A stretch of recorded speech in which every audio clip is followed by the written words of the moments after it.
Salut à toutes et à tous et bienvenue dans ce nouvel épisode du coin du chef op.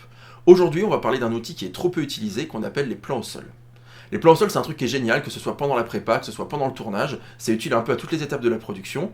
Donc si vous voulez savoir quand et pourquoi vous devriez les utiliser, restez avec moi, on commence tout de suite.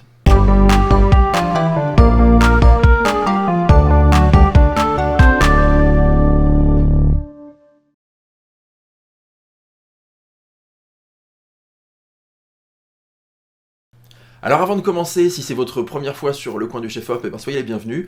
Je vous invite à vous abonner à cette chaîne, à activer la petite cloche pour ne rien manquer de ce qu'on produit comme vidéo. Vous pourrez également liker la vidéo. On va pas se mentir, ça nous aide, ça soutient la chaîne, donc merci beaucoup pour ça. Et sans plus attendre, on commence tout de suite sur notre sujet. Alors les plans au sol, qu'est-ce que c'est ? En fait, les plans au sol, c'est une sorte de vue du dessus, un top shot, de l'action que vous allez filmer ou que vous allez éclairer, parfois les deux. C'est une façon en fait de voir toute l'action en un coup d'œil. Vous y voyez la position des personnages, vous y voyez la position de la caméra ou des caméras, vous voyez la position des lumières, vous voyez le décor, en fait vous avez une visualisation de l'espace qui est complète. Et en fait le plan au sol c'est vraiment un outil génial pour vous permettre de passer de cette idée abstraite du film que vous voulez réaliser à quelque chose de concret qui va finir sur la pellicule ou sur la carte de la caméra. Alors la question maintenant, c'est de savoir quand est-ce qu'on utilise ces plans au sol. À mon sens, il y a 3 cas de figure pour lesquels c'est vraiment intéressant d'avoir des plans au sol comme outil. Le premier de ces cas de figure, c'est vraiment dans la relation que vous allez avoir avec le réalisateur ou la réalisatrice. Vous arrivez sur un projet, on vous demande d'éclairer, de faire l'image d'un projet, vous rencontrez la personne, peut-être que vous avez déjà bossé avec cette personne, ou peut-être que c'est la première fois. Moi, j'avoue que j'aime bien, assez tôt dans la prépa, me retrouver avec cette personne et sortir le scénario, le découpage technique si le réal ou la réal a fait son découpage technique, et puis un carnet où on va dessiner des plans au sol et on déroule le film. Séquence par séquence, on parle un petit peu de ce qui se passe. Il y a des réals, en fait, ils n'ont jamais vraiment fait de mise en scène pour le cinéma. Il y en a certains, ils savent pas du tout ce qu'ils veulent. Certains connaissent les décors, certains n'ont pas encore trouvé leur décor. Certains ont des connaissances techniques, d'autres n'en ont pas du tout. En fait, le plan au sol, c'est un moyen d'avoir un langage commun pour pouvoir préparer le projet. Ce qui est intéressant, c'est qu'il n'y a pas besoin de savoir dessiner, en fait. Un plan au sol, c'est 3-4 bâtons, une flèche, et ça permet déjà de comprendre. En fait, ce qui est intéressant, c'est que dans ce moment où on se retrouve avec le réal, la réal, pour discuter de ce qui sera ensuite les images du film, on va être dans la pièce, souvent on va se lever, regarder un petit peu comment on se dirige, attends, le personnage il est là, la caméra elle est ici, et très visuellement, en fait, très rapidement, vous allez vous rendre compte que ça fonctionne ou que ça fonctionne pas. Donc en fait, c'est sûr que le plan au sol, c'est pas quelque chose qui va tout résoudre, mais spoiler, en fait, le chef-op, il est surtout là pour résoudre des problèmes et prendre des décisions. Donc le plan au sol, c'est vraiment un outil pour pouvoir faciliter cette prise de décision ou cette résolution de problème. Le deuxième cas de figure pour lequel c'est vachement intéressant d'avoir des plans au sol, c'est pour la partie communication avec les équipes. Je m'explique, on a fait le découpage technique, on sait ce qu'on veut filmer, on est en prépa, alors soit tôt dans la prépa on fait du repérage, soit un petit peu plus tard on est déjà dans les décors.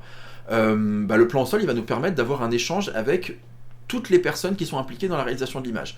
Parce que nous, les chefs op, on n'est pas tout seul à faire de l'image, même si on voudrait bien le croire, c'est pas le cas. Vous avez les chefs électro, vous avez les machinaux, chef machinaux, chef électro, etc. Vous avez la déco, vous avez les accessoires, vous avez même le son qui, dans certains moments, a besoin de ses positions, et en fonction de notre caméra, il va devoir s'adapter. On a véritablement un ensemble de chefs de poste qui vont devoir bosser ensemble, en fait, tout simplement, pour transformer cette image telle que le réalisateur ou la réalisatrice le souhaite.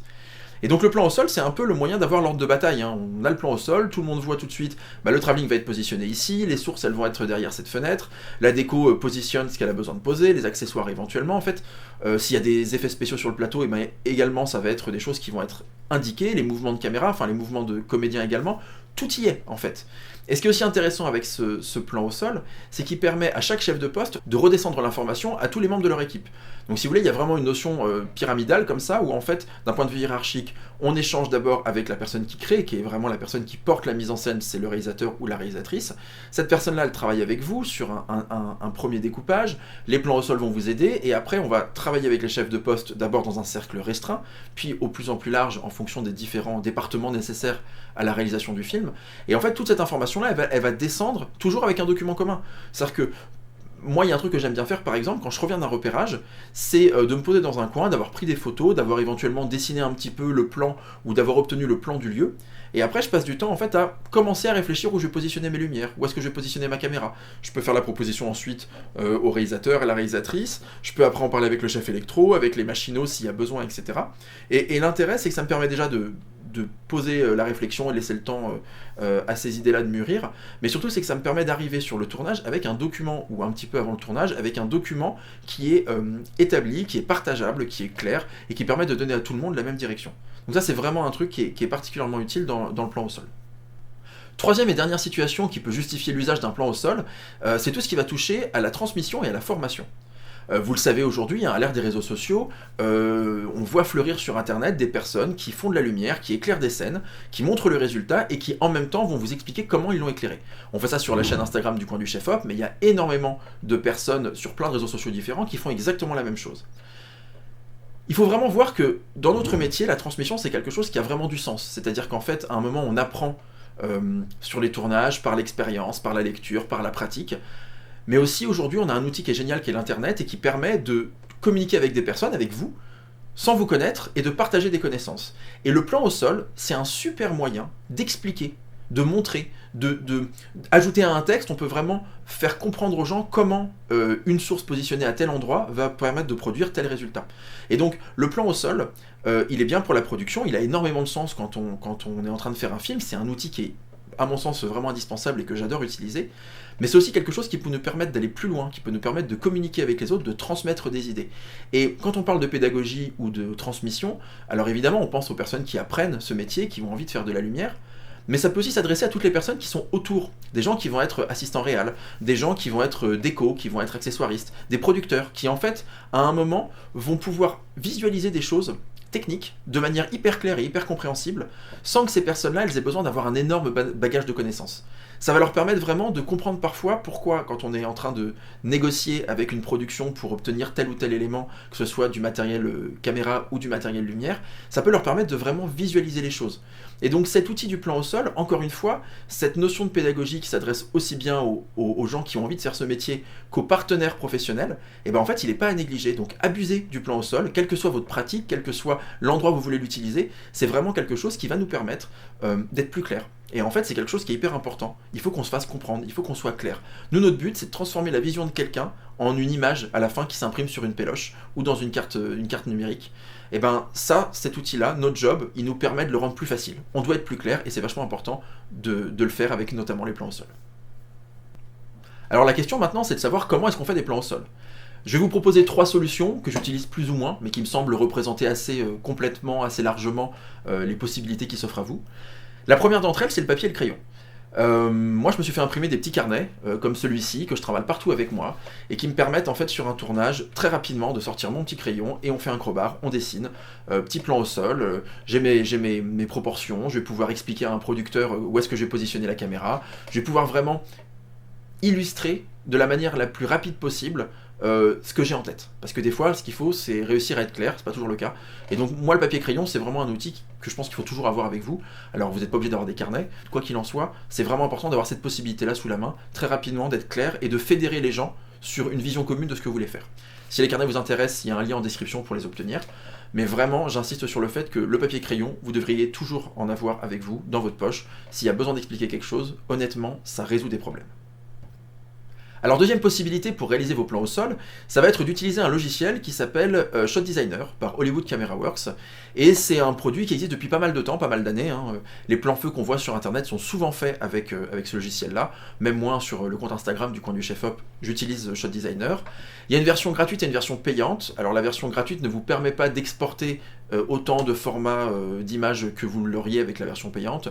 Vous avez aussi dans la version payante une synchronisation des données qui est pratique. J'ai pas d'action chez eux, mais c'est plutôt un logiciel qui fonctionne bien. Il a un avantage certain, c'est qu'on peut l'utiliser à la fois sur mobile, tablette et sur ordinateur. Je suis pas forcément très à l'aise avec la pratique sur le mobile, et le fait de pouvoir le faire avec un clavier et une souris, c'est vrai que pour moi ça me fait gagner du temps. Un petit conseil, si jamais vous êtes intéressé par avoir la version complète et payante, et que vous avez un smartphone, je vous recommande de l'acheter dans la version sur le store, l'App Store, que ce soit chez Apple ou chez Android, vous l'achetez la version payante sur votre mobile et ça vous donnera accès à la version payante sur ordinateur. Parce qu'à l'inverse, si vous achetez sur ordinateur la version payante, vous ne pourrez pas la faire redescendre sur la version mobile. Ils verront pas l'achat en fait de l'application et vous n'aurez pas accès sur mobile à cette option-là. C'est dommage parce que comme vous avez la synchronisation, ça vous permet d'avoir les documents qui se croisent et les différents plans feu qui se mettent à jour automatiquement. Donc ça c'est vraiment pas mal. Voilà, ça c'est vraiment un outil que je vous recommande. Il doit coûter une quinzaine d'euros. Je l'ai acheté il y a plusieurs années, mais je pense qu'on n'a pas trop évolué dans le prix. Et c'est quelque chose qui est assez complet. Il n'y a pas tout, mais il y a énormément de choses et suffisamment de choses pour pouvoir faire à peu près tout ce qu'on veut pour ce qui est de faire un plan au sol. La troisième solution que je vous propose, c'est pour le coup une application qui n'est que mobile, donc soit tablette, soit sur téléphone. Et en fait, c'est une application qui fait partie d'un ensemble. C'est l'application Sidus Link de chez Aputure.